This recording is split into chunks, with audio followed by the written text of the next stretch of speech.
Welcome to Create Wealth Through Franchising Podcast and Kim Daly TV. I am your host, Kim Daly. I want to educate, motivate, and inspire your business ownership journey by interviewing CEOs, leaders, sales coaches, and exceptional franchisees to learn their valuable insights and strategies that we can apply to our own business ownership dreams. Now, on to the show.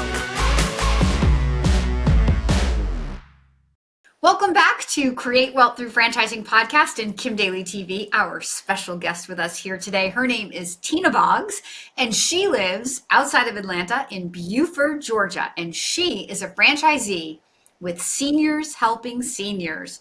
Tina, welcome to the studio of Kim Daly TV.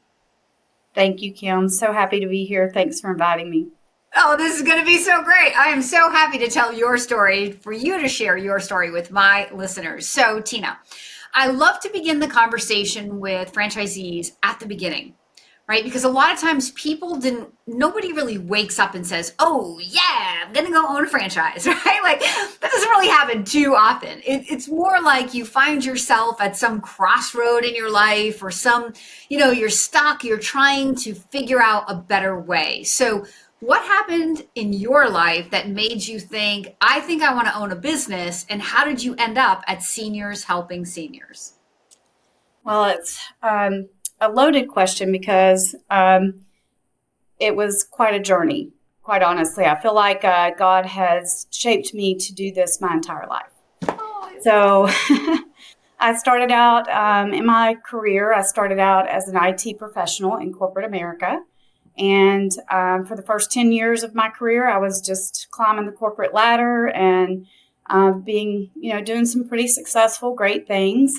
And then I got married and we started to have children. And so the balance and the juggling of life and career set in. So I've always been looking for something that was entrepreneurial type.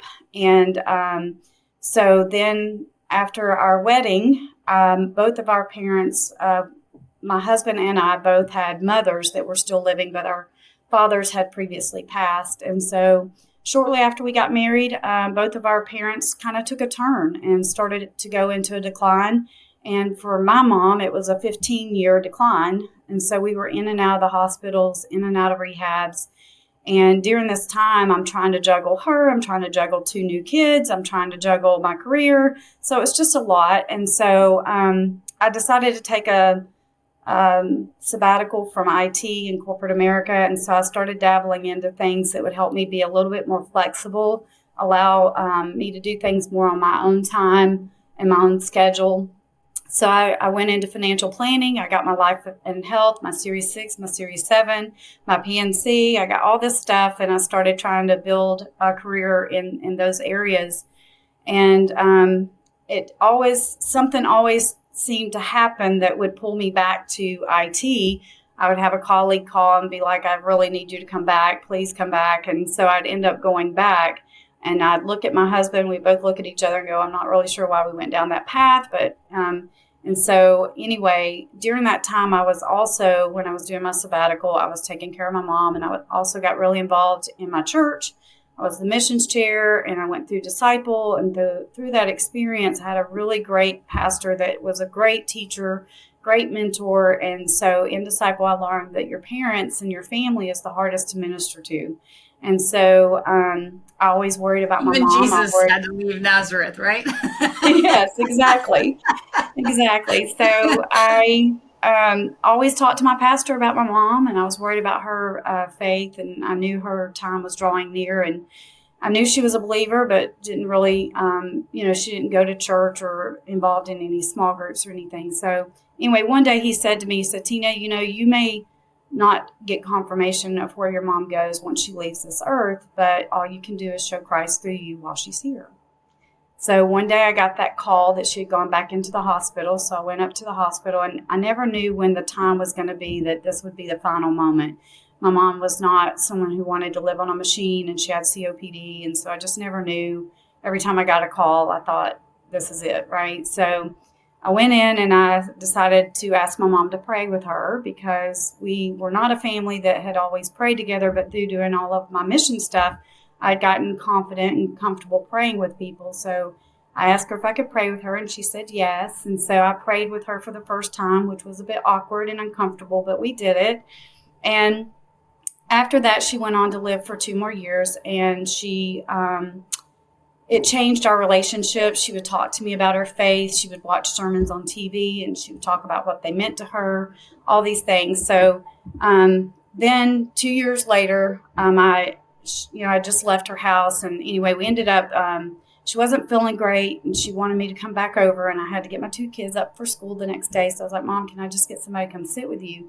So we got another company like Seniors Helping Seniors to come in and sit with her, and her breathing got really shallow. She went into the hospital nonetheless, and then that was the final time. So her lungs were less than 10%, but she lived on that machine for about 2 weeks. We got to plan her funeral together. We got to talk about, is she comfortable? Is she ready to go? And all of these things. So, and then she got to be able to tell my brothers and tell everyone else, that this was her choice to not stay on the machine. So that was always, again, my fear, because I was the one to make that decision for her if she wasn't able to make it.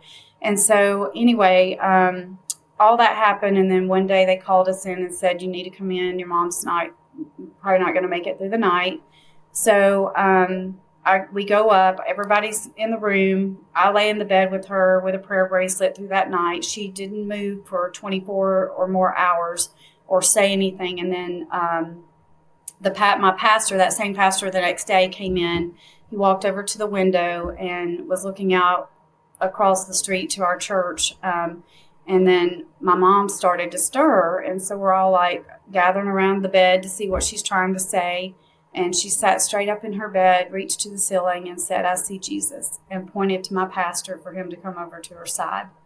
And so later that night, I wept at the end of the bed. And then later that night at 10 o'clock, she passed away peacefully. And when she passed, I felt a really strong pull. One of the things I helped my mom with that was revealed to me that I have a real clear knack with was just helping her navigate all of the long-term care, all of the insurance, all of the things that, like, had she not had someone to help her with that, she wouldn't have been able to live and do like she and have the kind of care that she had available to her.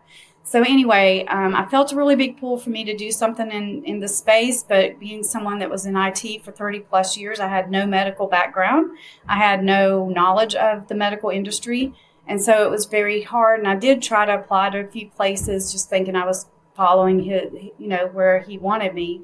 And so, but that never panned out. So then on a whim, our family decided after COVID, during COVID, we bought a boat. And after COVID, we decided we wanted to move up closer to the lake. So on a whim, we moved up here to Buford, Georgia. And the first couple I met was researching franchises. And so we had them over for dinner one night. They were telling us about these franchises that they were researching. And he told me, he goes, there's this one that's very intriguing. It's got a great model. I think it's going to be very successful and do great things. I just don't think I have the compassion to do it. And he started telling me about Seniors Helping Seniors. And I said, well, if you don't, I do.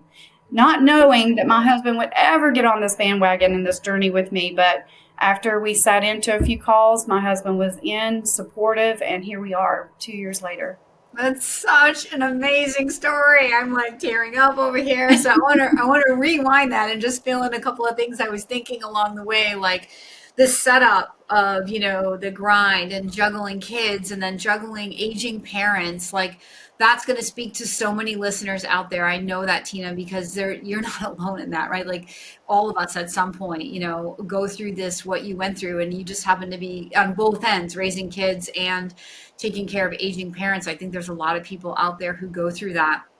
And it's very common when I present senior care business, it's often, if I'm doing my job well in consultation and you kind of find out where people are in their life, oftentimes the people that are drawn to this type of business have had a personal experience like yours with an aging parent. So that's very, very common. But I think, like you said in the beginning, it was a loaded question because you were probably always destined to end up here. And it wasn't random that the first people you meet in your new, lakeside town, did you have the thought, like, what am I going to do now that we're kind of out here? You're not like in a big city. Becomes harder to come up with options for work or business when you're not in a major metro area too. So, Well, yeah. luckily with COVID, I mean, not luckily with COVID, but with COVID, obviously, and IT, I mean, it was very uncommon to work from home. So I was working from home at the time. So, and it was actually, I was in a position where I really honestly had a cush job, but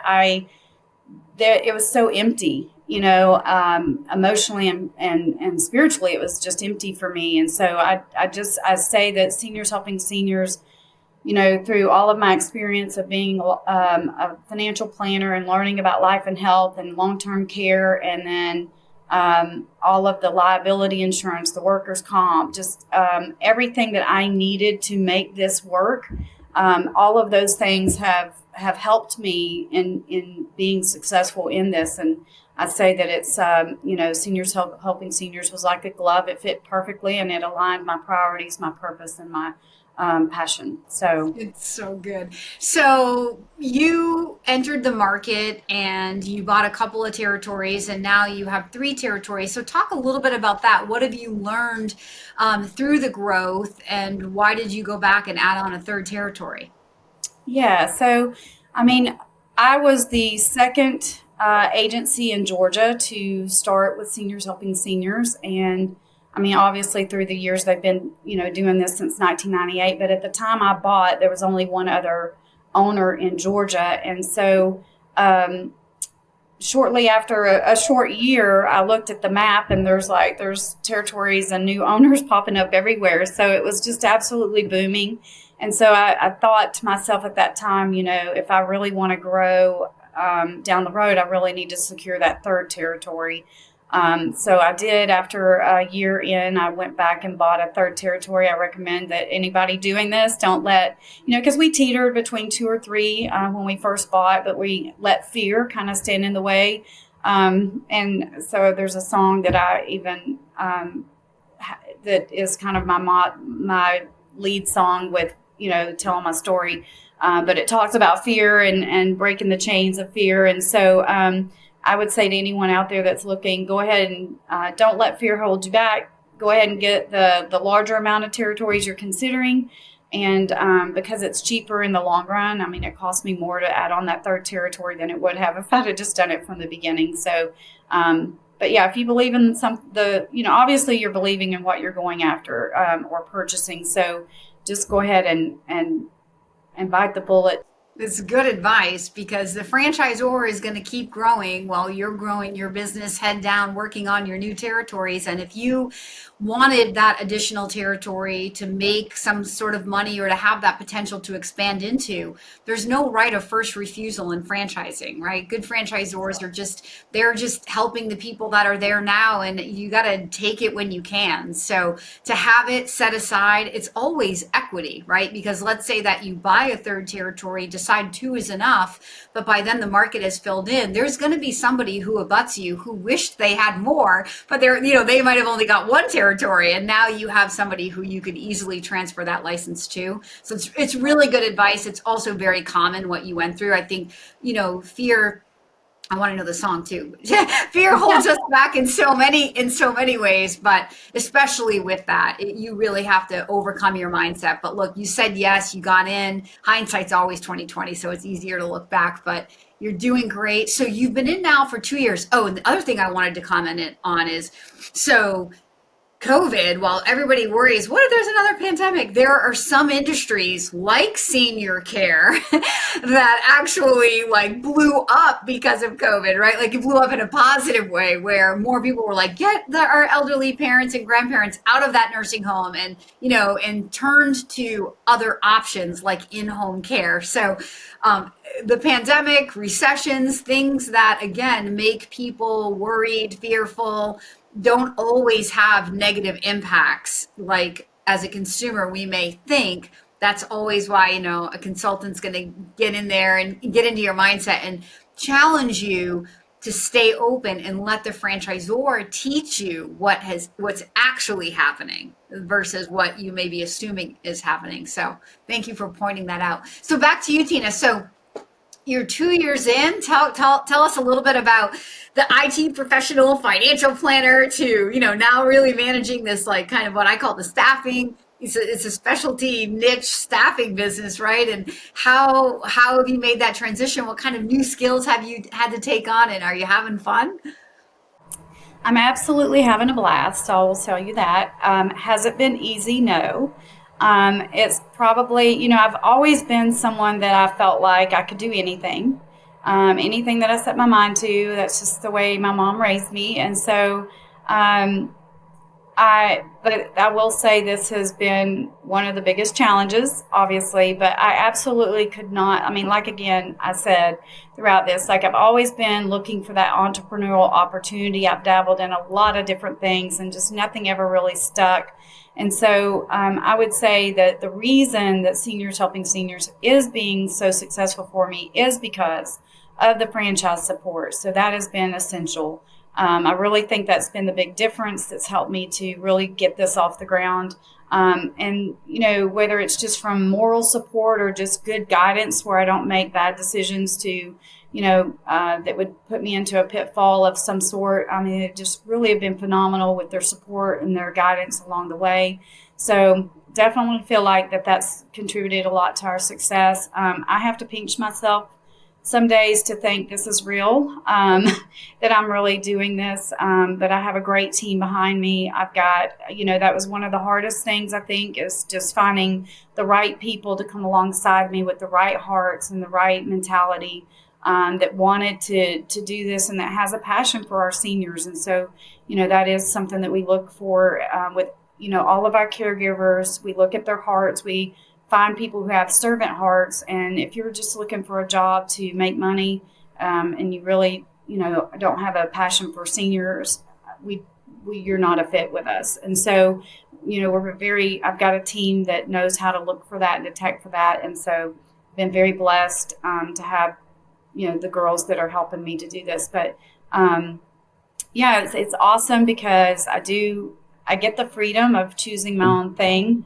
or my own schedule, I guess, if you will. But at the same time, it's very hard work, but it's very rewarding work. I mean, some of the things I love most is coming alongside a family and just people who have not navigated that end of life experience, and just helping them to partner with their home health, their palliative or their hospice care, whatever it is that they're needing at the time, and really helping that family and being resourceful for them. We're accredited with the VA, so we help a lot of the veterans. So Patriots or website, something like that, they'll charge you to do the paperwork to get your VA benefits. We do it for free, just because that's just my heart. I mean, I'm here to serve, and they've served us and our country, so I can follow a little bit of paperwork online for them, so that they get benefits. A lot of veterans don't realize they get home health benefits through the VA, and the VA has been very impressive with how they take care of them.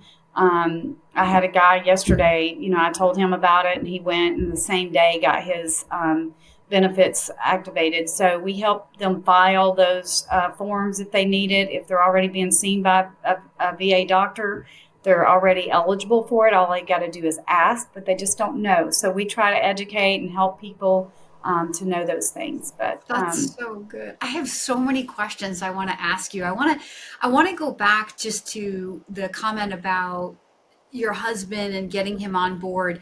When you got into the due diligence with the franchisor, did he come along pretty easily, or was it hard for him to kind of get bought in? No, once I think he believed in, just as you said, Kim, about COVID and what it did to this industry. I think he saw an opportunity that it was worthwhile investing in, and I know he believed in me and my ability to make this happen. So we actually, we're successful middle class people, but we didn't have a lot of money to throw towards a business. So we ended up doing a Rob's. And once we realized that was a viable option to do, then that's when we were like, oh, this is on. We're going to do this. And so from there, we never looked back. So once we saw we could, make it happen, we were all in. For those who are unaware of the ROBS, that's the rollover for business startup, which is a way for you to use your 401k that's no longer tied to an employer. And you can use this money without creating a taxable event. So you literally get to be your own bank, free up some money that you have sitting aside for your future, use it now to create some cash flow for today and equity for the future. So we can spend some time offline talking about ROBS. I certainly have other podcast episodes and YouTube videos, depending on where you're listening or watching from. But I have lots of information, as well as you can just reach out to me and I can share more with you on that. So Tina, back to you. So that was one question I had. So another question that comes up when we talk about seniors helping seniors is just the name. The name tells you what they do, but does the name have to imply that all of your caregivers are seniors? No, actually. And so, and even on community calls, if other people looking to do seniors helping seniors, I tell them, please do not put yourself in a box. That is not what the model or the name is meant to do. So I always like to present seniors helping seniors in this way. I try to educate people about who we are and what we do. We offer personal care, non-medical in-home care for our seniors. We do companion sitter services and personal care services. So there's two buckets of services that we offer. On the companionship side, the companion sitter services, that's where we try to match someone who is 45 to 75 up with a more active senior with a less active senior, try to partner them up. And so I try to do 45 to 75 so that we shorten that generational gap. It feels like a friend that's coming alongside, and we get to really hone in on that companionship component. When you get into personal care, you're dealing with the activities of daily living. So that's bathing, toileting, dressing, ambulating, and feeding. And so at that point, you're needing someone who is skilled. And so that's where the age range then broadens out. And we look for someone who has the skill sets to do the services that you need, but also important to have that companionship component as well. But we hire all ages, and we look for all types of individuals to be able to serve our people. It's funny how people will, on the outside, like no matter what the brand is, we all jump to conclusions about, and set up the limiting belief. It's just the way the mind works, right? Like the mind wants to create the roadblock. I don't know why. It's like, why wouldn't our mind work for us if this is what we really want? It's just not the way the mind works, right? You have to overcome your mind and become more self-aware that the roadblocks imply, there's a way around this. And in most of the cases, it's by talking to the franchisor who will actually educate you about what the business actually does, who the employees are that we hire. So another limiting belief around senior care is just, and I'm wondering, when you found seniors helping seniors through the way that you did you go research other senior? Because this is a very crowded space, right? There's so much competition, Cam, right? Like, can I compete? So you answer that question for us, Tina. How do you compete in a crowded space? I say, Kim, that I don't compete. I come alongside. And so there is, I don't look at my counterparts as competitors. I look at them as partners in this industry. There are so many people who need care. We can't all serve them all. So I partner with them. We help each other out. We try to make each other better. So I see them at different events all the time. And so it's not a competition at all. We're just here to serve the seniors.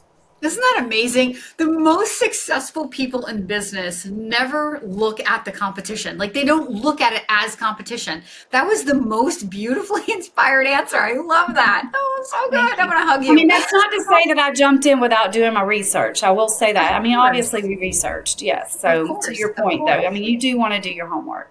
For sure. Yes, of course. That's not what exactly that was a perfect, setup to that. So at this point, you're a couple of years in. Let's just talk a little bit about how you spend your time mostly in the business. And then we'll kind of wrap it with, like, what are you looking forward to now, as you project forward the growth that you see happening? Yeah, so once you get everything established at Seniors Helping Seniors, it's kind of a rinse and repeat a little bit. There's obviously better things or new things to try, and I'm always open to trying new things. But for the most part, I spend about 15 to 20 hours of a week out in the field, meeting people and creating partnerships, and then we're still small enough, and I hope this never changes, but I still like to meet every caregiver that comes through. I like to meet every client as best I can. So we try to get out and meet those folks, in their homes. And then I'm always here at least to do an introduction with with the interactive assessments that we do, the third and final interviews with our caregivers, because I want to always have that personal touch there. So as far as looking forward and where we're going, I'm super excited where we are sitting, and 2024 is been set up for a year of tremendous growth. We've already started seeing some of that, and it has largely to do with the staff that have finally gotten into place, and just their expertise and the things that we're able to do. So we're looking to get out and do more things like this, where we're being able to educate and do talks and let people know who we are and what we can do for them, and help to bring the value that Seniors Helping Seniors can bring to their families. Part of our mission statement goes along with the Seniors Helping Seniors franchise model. It's we want to help people live in their homes for as long as possible with the dignity and respect they deserve. And and for us, it's our passion is to help families who are trying to raise their own families, and while they're helping an ailing loved one or a disabled loved one, all the while showing God through us in our care. That's so good. That's so good. The founder of Senior Helping Seniors once worked with Mother Teresa. So that's where all of that comes from. That's so beautiful. Tina, you are an inspiration to me and to so many working women listening to this show, and maybe even their husbands who know that their wives work as hard as this woman, Tina Boggs, is working. So God bless you. Thank you for all the good that you're doing. Thank you for sharing your inspiring story here today on Kim Daly TV. Thank you, Kim. Thanks so much for having me. You are a joy. For those who are sitting on the sideline who are thinking, I've got to find my destiny, you know that I want to be your daily coach. Please follow the email on the screen right now, or reach directly out to inquire@kimdaly.tv. That's inquire@kimdaly.tv. And until next time, my name is Kim Daly, and I want to be your daily coach. You can find more content just like this on my YouTube channel at kimdaly.tv. And if you're inspired to take the next step to explore franchises matched to you, please email me right now at inquire@kimdaly.tv. That's inquire@kimdaly.tv.